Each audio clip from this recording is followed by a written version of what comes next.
Hey everyone, and welcome to the Women in Film Project's Feature Artist Series.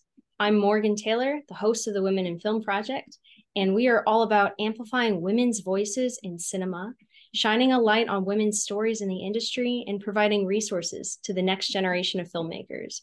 And I'm thrilled to have with me two lovely ladies, Anna and Megan. Why don't you guys give a brief introduction of yourself? Just say your name, your role, and a little bit about yourself. Yeah. So I'm Anna Masley. I am director of Slashed. I just recently graduated ASU with the Sidney Poitier New American Film School. Right now I am just mostly focusing on working on Slashed, getting all the pre-pro done, and just kind of working locally, trying to support like local Arizona artists. Yeah, and I'm Meghan McCullin. I am the producer of Slash, but I also write and direct. I also recently graduated from the Sidney Poitier New American Film School, and that's actually where we met. And then we kind of started like developing Slash and working on it last year, and now we're finally like ready to at least get the short up and going. That's amazing. Can you tell me a little bit about Slash, like almost the log line, something about the story? Yeah. So it is the story of a group of college-age friends who go up to a cabin in the woods for this like 80s themed Halloween party. But then when their friends actually start dropping off, they have to kind of face this new reality of like this unnamed killer and who's after them. So my main goal is to kind of look at like all the 70s to 90s horrors we love so much, but also kind of recognize that a lot of those times they're very misogynistic in their like core storytelling. So kind of reimagining like what a horror would be while also focusing on like modern social issues. Yeah, I feel like with a lot of like now that we have more women in film who are like writing and directing and taking on like key roles, like we are starting to get more like female perspective films, but I feel like we still haven't seen a lot of that in like the slasher genre. So we're kind of trying to like start filling that space. Yeah. I love that. And what a fun space to fill. Yeah. It's definitely messy for sure. Oh like yeah. whenever we do like the fake blood stuff, we found out that you can use like raspberry jam. So it's Have like some realism. yeah, very realistic and gross, but And also cheap. like sticky, but it smells good. So That is a plus, I'm sure, on set. When you're in that, surrounded by that for hours, you want the aroma to be nice. yeah. Did you always gravitate towards that horror slasher genre? Yeah, so initially I was really into dramas, but then last summer we made a horror short called Trails End Drive, and I kind of just I mean I'd always loved watching horrors, but I'd never like made one. So once we made that, I was like, oh, I love this. This is fun. Yeah. I feel like I've always liked horror. I've always liked watching it, and then as I've gotten into filmmaking, I've tried different genres, but horror seems to be what I've stuck with the most because I feel like you have a lot more creative freedom in that, you know? Yeah. Like it's fun and messy and gory, but then also like you have room to tell these really interesting stories that I feel like people otherwise wouldn't really connect with. Absolutely. There's definitely elbow room for that. And to have that creative liberty to do a lot of fun things. Can you tell me? So I know you guys met in film school. For the last film that you did, are you guys the dynamic duo? Do you work a lot together? Let's talk about Yeah, networking let's talk in about how we film. met Yeah, because I'd love to hear this story. Yeah. Well, okay. So we had been in classes together for like maybe a year. about a year. The capstone program that we were in our film school is about a year and a half. So we started in the fall, and then like fall to spring, we didn't really talk to each other much. Towards the end of spring, we had a mutual friend who like introduced us, and they were like, "You guys need to hang out. Like you're so similar." Everyone in class always like made jokes about us, like being like related or whatever. And I don't know, we just never really like We were just like on different paths at the time, just doing our yeah, own we just things. did different things. We ran in different circles. But it was one day we were on a set because we were helping someone. They need like some extras. It was like right after our class, literally like in the same parking lot. So we're like, okay, why not? Yeah, we're like, yeah, sure, we'll help out. And so we're like sitting there in the background and we're kind of just like mumbling to each other like in between takes. And we started talking about like family and stuff, and we were like, I don't know, I think it would be really funny like if we were related, and like mentioned like a mutual family member, like an uncle. Yeah. And then we were like, wait a second, are you friends with them on Facebook? I'm friends with them on Facebook. Wait, how do you know them? They're my uncle. But they're my uncle. And so we were like going back and forth. We were like, are we related? And so we found out that we were actually second cousins. That's incredible. Yeah, it's kind of over time just become like a family business. But we've only known for about a year. Yeah. So it's been made within that year making like we've made 2 short films. 2 shorts together. Yes. And then like it's in development for a bunch of stuff. Yeah. And then we finished our senior thesis films together, like in post, and then now we're like, okay, let's make like we want to make a feature eventually for Slashed. So this year we're focusing on making the short film, and that way we have like a concept that we can like show to investors. So this year we're focusing on the short film, but next year we want to be making the feature.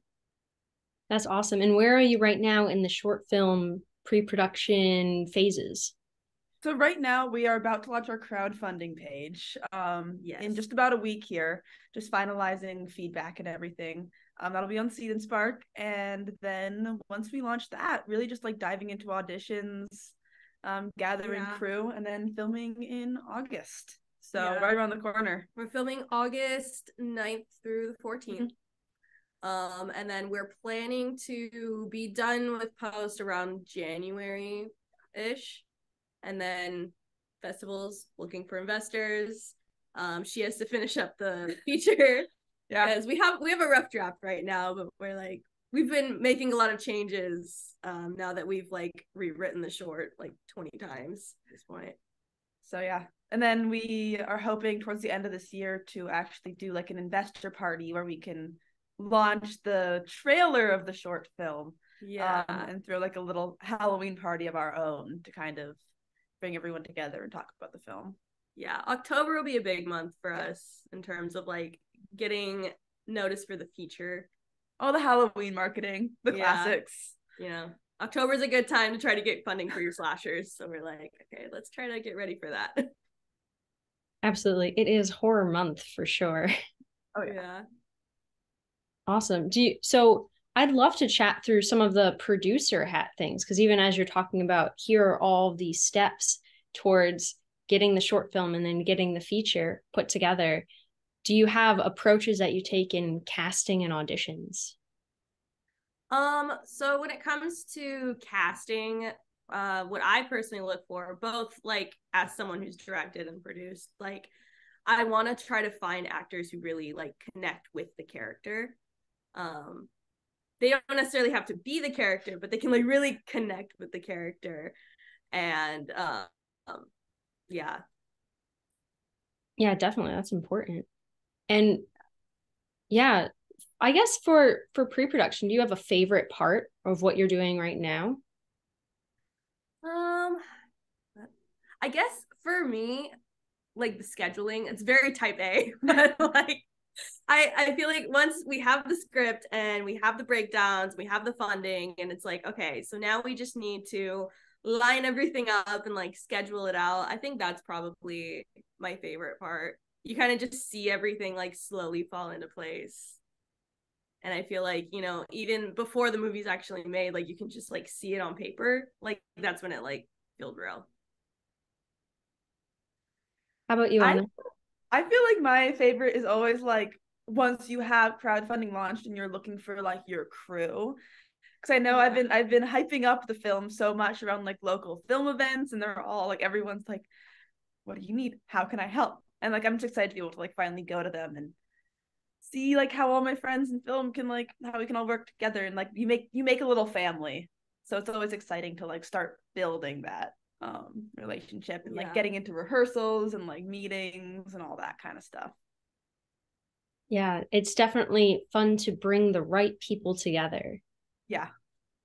It's a big thing. It's make or break.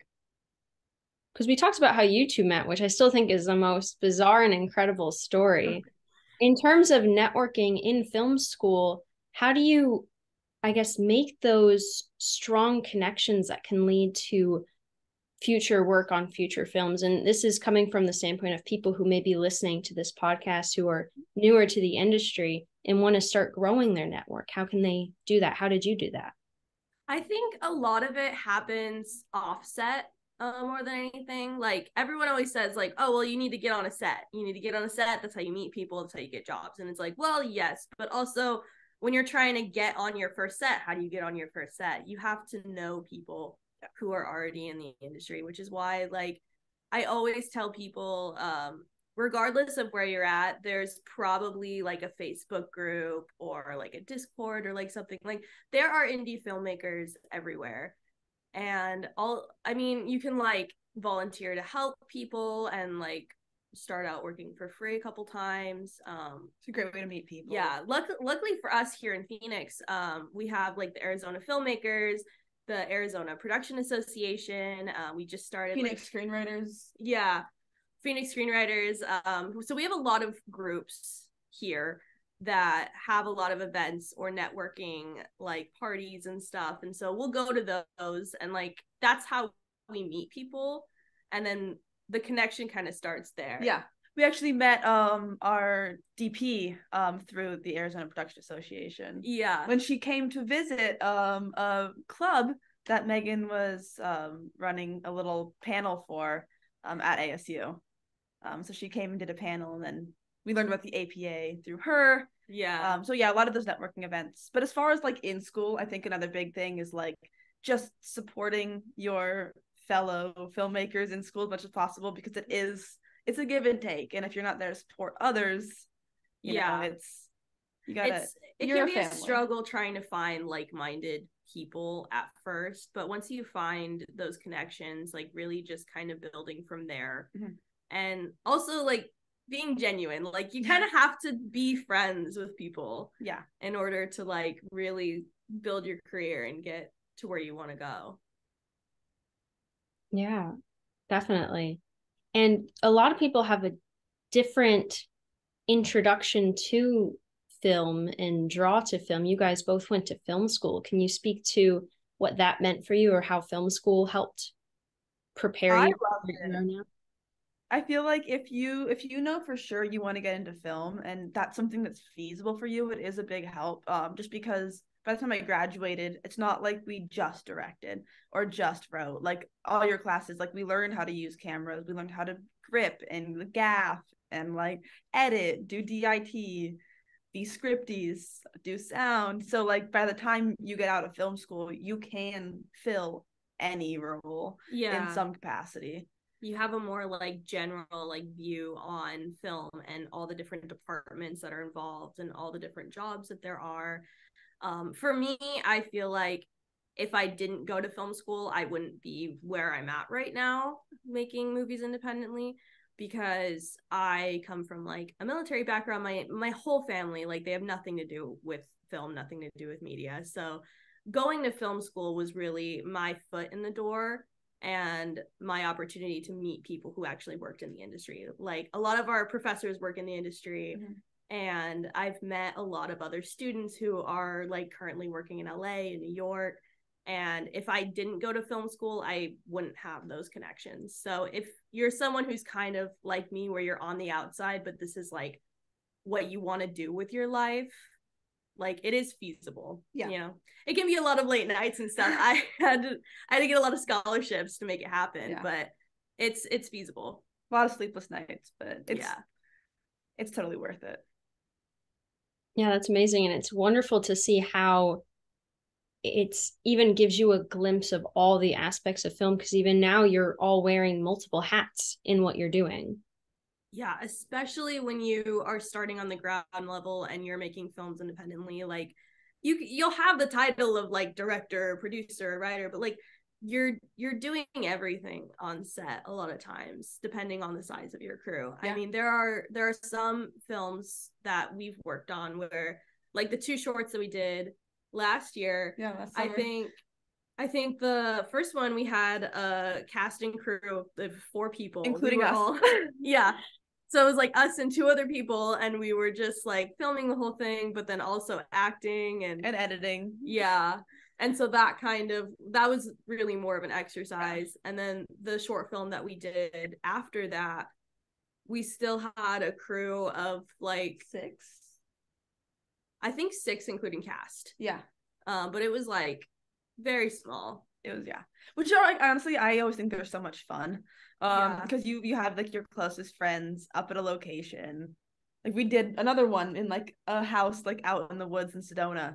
That 6-person crew, and it was just so much fun because everyone like already got along, and we could just like, it was a blast. Didn't even feel like working. It was just like hanging out with your friends, then you have something to show of it.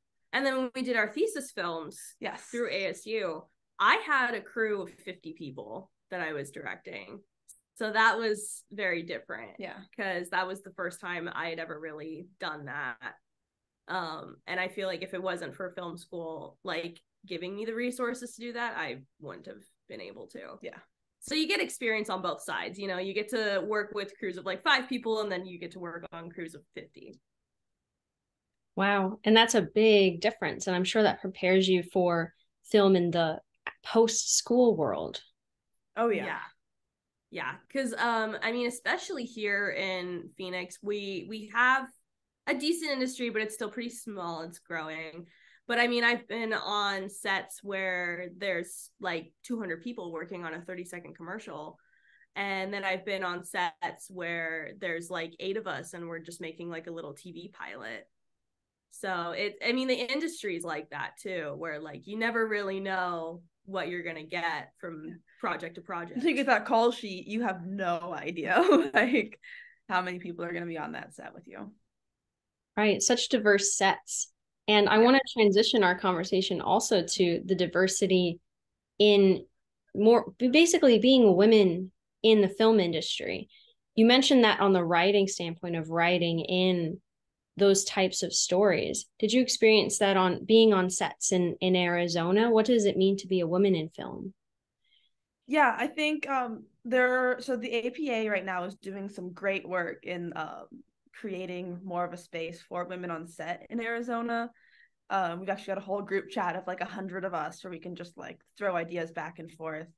But I will say on set, we've definitely experienced some interesting situations. Yeah, I think like still today it varies from project to project. Because I've been on plenty of projects where it's all men in all the key positions, and I'm just the PA, and you're treated as such. Yeah, you're treated as such, and it's like, okay, I don't know if this is quite what I signed up for. But then I've also been on other projects that are run by both men and women in key positions, and it's been a better experience. So I think it's definitely important, and something that we work towards is like trying to create a space for women to fill key positions. I think it's incredibly important. I mean, you can, it's important to have women in every position, but also like those key positions are what sets the tone for the whole crew. And it definitely helps. I mean, like I've been in positions where I've been directing and people won't listen to me because I'm not a man. And I'll have to like go dictate what I want to actually say to some guy on set so he can like get people to do what I'm asking them to do. Yeah, I had to do that on my thesis project. My first AD was a man, and if he wasn't there, I think it would have been a little more difficult to get what I wanted across. Yeah, but it feels like your voice is a little muted sometimes. Yeah, it's there, but whether people want to listen to it or not is a little tricky. Wow. But I think we're working on it. I mean, with Slashed, our big goal, like yes, in the writing and the characters, but also on set and behind the camera. Yeah, this film specifically, because of like the content and everything, we do want to have like an all women at least key crew. Mm-hmm. So far we're doing pretty well. We have our editor signed on, Tana Starr. She's started doing a lot of like commercial work locally in Arizona. We have Kayla Windsor, who I know has like talked on here a few times. And she's pretty big in the Arizona film community. So she'll be our DP. Yeah, I'm excited. We're the Women on Set group chat. We've met a lot of people who are interested on there. So it's gonna be a lot of fun. No, that's awesome. And I love how you bring everybody together like that. And it's good for any type of minority, I think women specifically here, to make a place for yourselves as well. And I feel like you guys are trailblazing that in your area, to make a place for women to feel heard on set. Yeah, it's very important to us because we've been on the other side of it, on those sets where we don't feel heard. And so like it's important that going forward, as we like create more projects, that we have films that not only speak to like women on set who are like making the film, but also the women who are watching it eventually when it's released. I mean, especially with indie film, I feel like a lot of that audience is aspiring filmmakers. So I want them to see that like you can do it. Awesome. I want to also talk about how you're weaving that in with your story. Can we talk about the writing of this film and maybe how either what inspired you about the characters? Let's talk about the writing. Yeah. I'm gonna let you take that one. I remember when she first wrote the first draft of the feature, it was like really early in the morning. She was literally like crying. It was like 4 a.m. like I finished it. Yeah. But for the short, at least, my main tie-in was that looking at the sexism in horror, and I wanted to kind of look at. So there was a specific RAINN statistic that currently in America, every 63 seconds, someone is sexually assaulted. And with this script, I wanted to look at that in particular, and whether you're at a party or hanging out with your friends, there is constantly, you have like that female fear that we know very well, of like always covering your drink, never leaving it unattended, looking around, watching all your surroundings, and that feeling of like never really feeling safe. Which, when I was thinking about that feeling, I was like, oh, horror, like a horror movie. So that's kind of where like the script idea came in, and then my love of vintage kind of brought that like 80s vibe in. But I want to kind of look a little more into the female rage aspect and revenge in the script, and kind of tie those horror elements in. Those are fun topics to play around with as a writer. Oh yeah, it's been a good time. It's definitely been a struggle to try to make sure you tell those stories accurately, which is why, and a big reason we want to have women on set, and having them even like go over the script before we start shooting, and making sure we have safety coordinators, just because while it's going to be a lot of fun, it is also a lot of raw emotion that we're going to be bringing out, and kind of just making sure we do that in the best way possible while still having a fun, like a very serious tone in the film, but a fun time on set. And balancing that is definitely going to be a struggle, but I'm excited. Yeah, approaching the topic of sexual assault in film, I feel like it is always very like dodgy. Yeah, because you want to make sure that you handle that topic carefully. Yeah, and you tell the story accurately. So yeah, can you speak to, sorry, go ahead. No, yeah. I was going to ask if you could speak to the concept of safety coordinators for those who don't know what that position is. Oh yeah, they're huge. So safety coordinator is someone you have on set, whether it be another producer, it doesn't have to necessarily be someone separate, but someone that you designate to sit down, talk with actors, crew, usually do a morning meeting of going over any kind of safety concerns, whether that be a physical, like, hey, we have a giant crane that's going to be swinging around.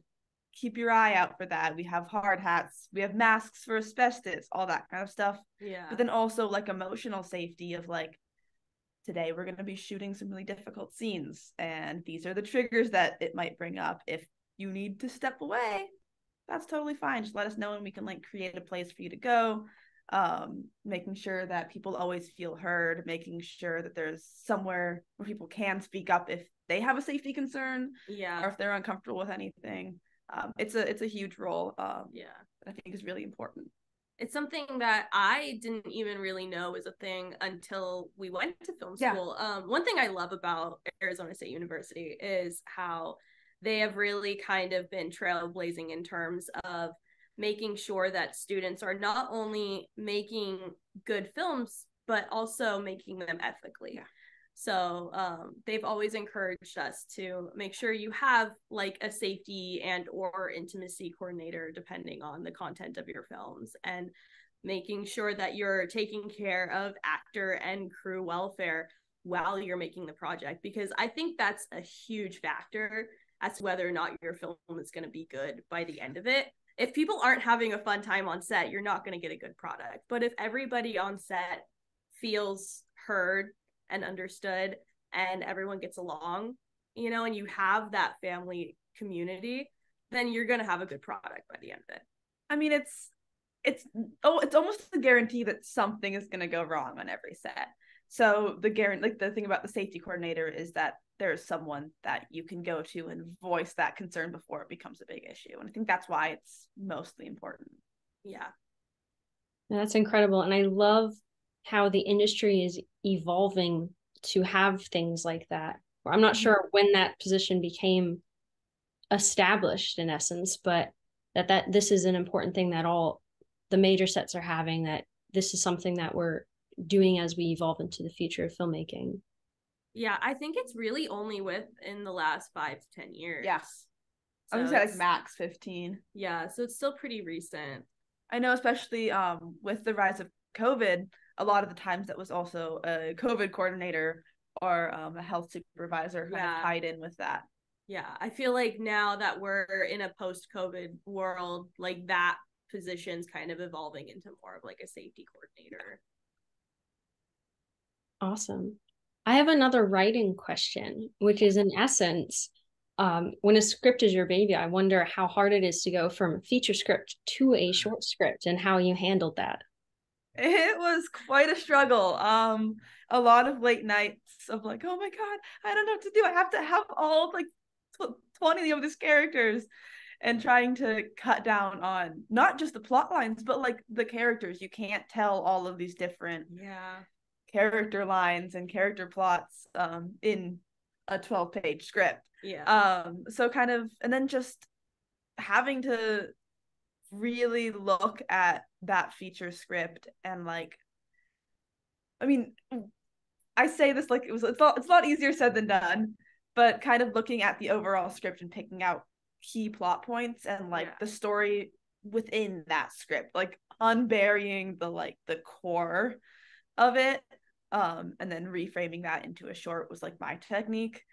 But it was not easy. I'm not going to sit here and say it was a walk in the park. I had a lot of meetings with like one of our professors from when we were in school was actually helping us with the script. And he said more than enough times to like, he's like, you still have too much. You still have too many things happening. You still have too many things happening. So just trying to find that sweet spot where there's enough happening to tell this story properly, because there is so much involved, especially if I'm touching on situations and sexual assault cases and that female rage. I don't want to gloss over anything by any means.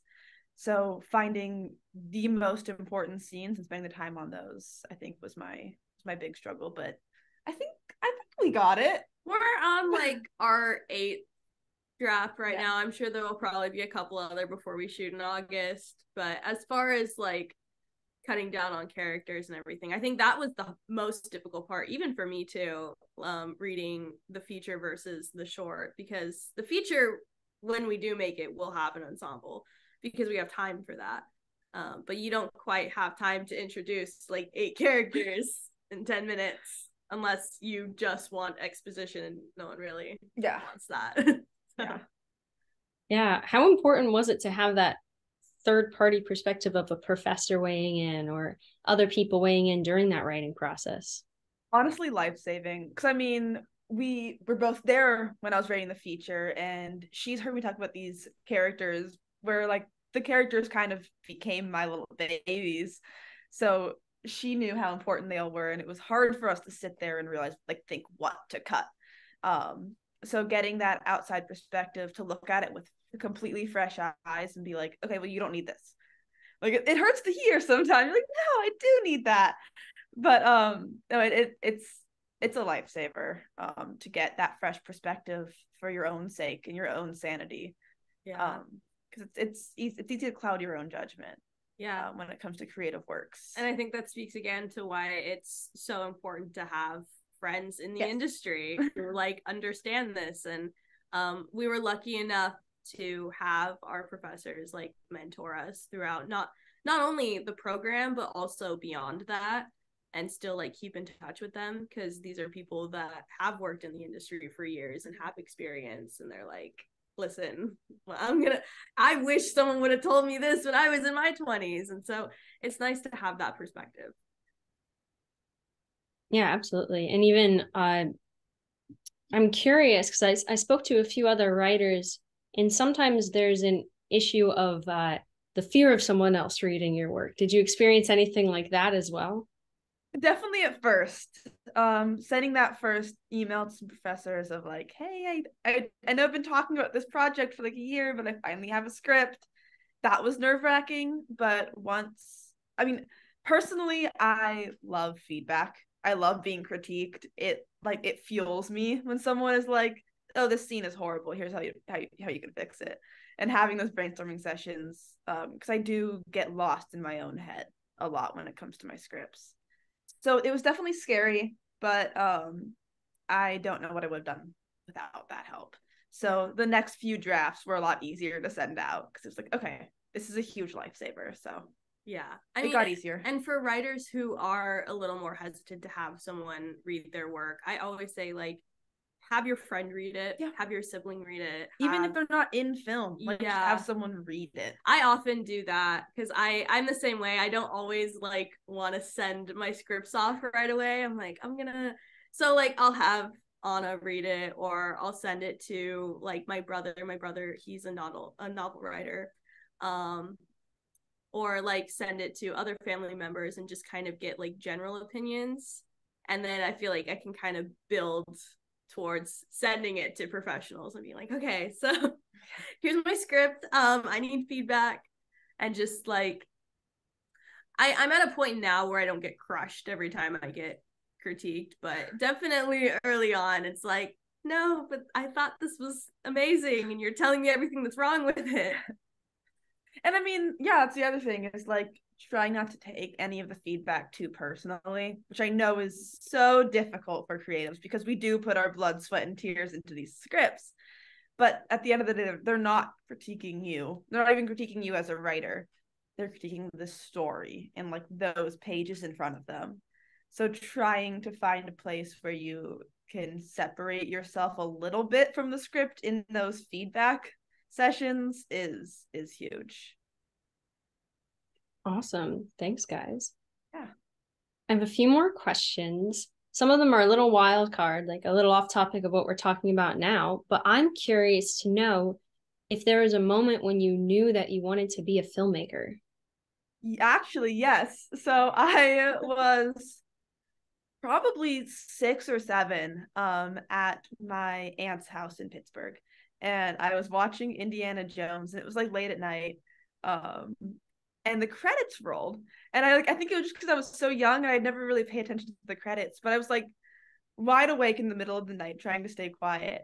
And just sitting there like watching all the credits and all the names scroll of like, oh, this isn't just like a movie that like appears out of thin air. Like there's like hundreds and hundreds of people who like make this happen. And then, I kind of divvied off into like creative writing and social media management throughout high school, but there was always like those little film projects we would do in classes where everyone was miserable. They always hated it. And I was like, what do you mean? You get to make little movies. Like, this is great. So then in college, I went initially to NAU for a communications degree, and I was going to do like social media marketing. But part of that degree was taking a screenwriting class. And then I was sitting there like, oh man, I wish I could like do this as a job. And my professor was like, what do you mean? You can like just do it. And I was like, oh, okay. And then the rest was history. Yeah, I mean, for me, I guess I don't know if there was really like one key moment. I think it was kind of just one thing after another. Um, I mean, I started making videos ever since like middle school probably. And like I did pretty well on YouTube, and it's just kind of like built more and more, and I've looked for ways that I can turn like my passion into a career. And then I was like, well, I could get into film. I don't know how I'm gonna do that, but I'll just go to school for it and work towards that. Yeah. And so I think for me, it's been more of a gradual process of like, I've always had these stories that I wanted to tell, and trying to find like mediums and formats to do that. So, yeah. Super cool. I love it because everyone comes from a different place, and it's so neat to see the community of filmmakers who come up from ideas or from seeing credits on a screen. Yeah. Awesome. I'm trying to think if I have maybe one or two more questions. What inspirations, where do you draw your inspiration from, whether in writing or directing? Honestly, music a lot of the times. Like I'll listen to a song and I'm like, oh, this is a great story. Like, I would like listen to a lot of lyrics or just like personal life. I mean, a lot of the times the best stories come from like your own experiences because no one knows your life more than you. And granted, that doesn't necessarily mean writing word for word a day in your life. But just kind of looking back at your life and your core memories and kind of trying to analyze those like reoccurring themes and touching on some of those in your scripts is always my go-to. I just kind of think about life a little bit. yeah, I think for me it's more of a combination, like real life, and then also like other films and filmmakers.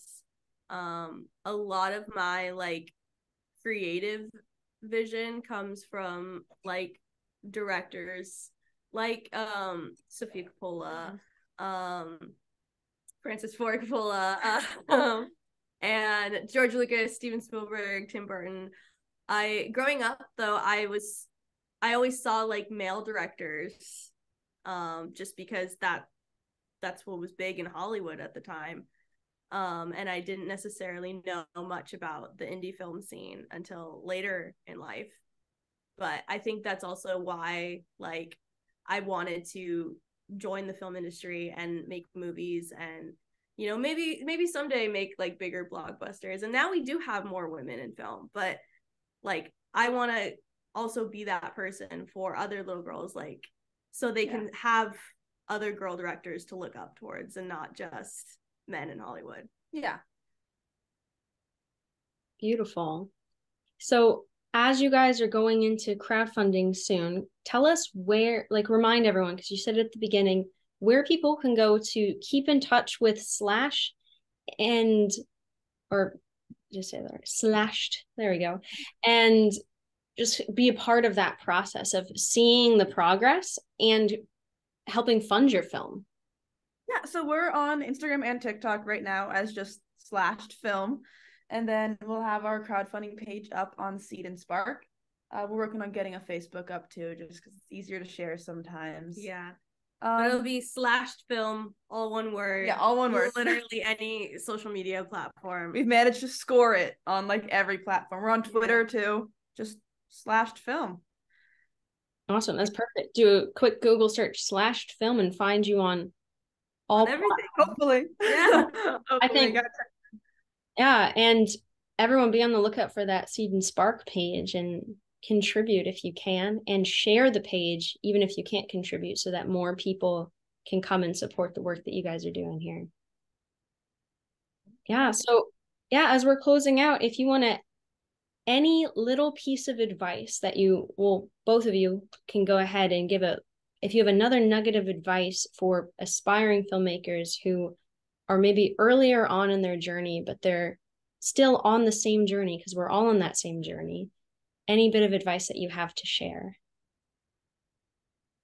I guess I would say, like, keep creating. Your first project and your 8th project might not necessarily be what you originally intended, but you learn more with everything that you create. And it's gonna get hard sometimes. And I feel like even now, I still feel like I hit a brick wall every once in a while. But you have to just keep making films, you know, whether that's like making videos on your iPhone or like with whatever you had. When I first started making videos, I literally had an iPad and an iMovie. So like you can start anywhere. That's kind of what I was gonna say. So I guess my other big thing is truly to like do your best to support other filmmakers. It's a lot of times people get caught up in this idea that it's a race to the top, or there's one spot available for a director or a screenwriter. But in reality, we are all a team. Something I'm directing, I might need an assistant director on, or a producer, or a PA, or a grip, and vice versa. So realizing just that, like, we're all here to support each other, and not tear each other down, and trying to find, especially as women in film, trying to make sure we support other women in film, and help each other find those places. Yeah. Such great advice. And thank you both so much for being a part of this. It's been absolutely delightful. I love the dynamic of you two as well. That's been fun. Thank you. It's been fun. Thank you so much. Yeah. So everyone, thank you for listening. Be sure to check out Anna and Meghan's pages, the Slashed Film page, and be sure to follow the Women in Film Project for the next conversation. Thanks. Right. Yeah, thanks. Take care.